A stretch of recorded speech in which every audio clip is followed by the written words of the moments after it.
সুপ্রিয় দর্শক, কেমন আছেন? আশা করছি সবাই ভালো আছেন। দর্শক, বাজার কিন্তু শুল্ক পরিবর্তন, তবে ইতিমধ্যে রয়েছে আমি পেঁয়াজের পাইকারি মার্কেটে। তবে আজকের বাজারে কত করে বেচা বিক্রি চলছে তা ইতিমধ্যে আপনাদের মাঝে দর্শক জানিয়ে দিব।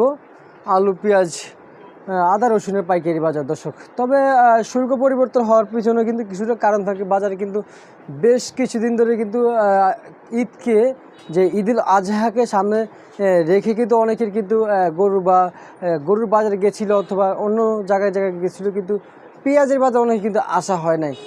কিন্তু এখন যে ঈদের পরে কিন্তু কেমন বেচা বিক্রি হচ্ছে তা জানিয়ে দিব। তবে আজকের ঈদের পরে কিন্তু অতটা পরিমাণ কিন্তু চাহিদা বাজারে নেই। তবে আমাদের যেটুকু জানতে পারলাম যে আজকের বাজারে পেঁয়াজ কিন্তু বেচা বিক্রি হয়েছিল অনেক জায়গায়, কিন্তু সর্বোচ্চ 70 থেকে 72 টাকা করে কিন্তু বেচা বিক্রি হয়েছিল অনেক দোকানে অথবা অনেক জায়গায়, এরকমটা আমরাও জানতে পেরেছি।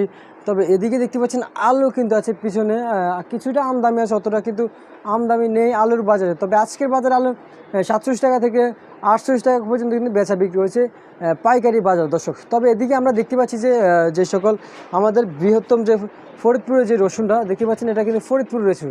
অনেকে কিন্তু চিনতে পারে না, কিন্তু যে ফরিদপুরের রসুনটা কীভাবে চিনবেন আমি আসলে বলে দিচ্ছি। ওদের কিন্তু যে বস্তা দেখলে কিন্তু চিনতে পারবেন। অতটা কিন্তু কালার কিন্তু অতটা ডিপ, কিন্তু অতটা ফ্রেশ না যে নাটোর যে রসুনটা ওটার মতো কিন্তু।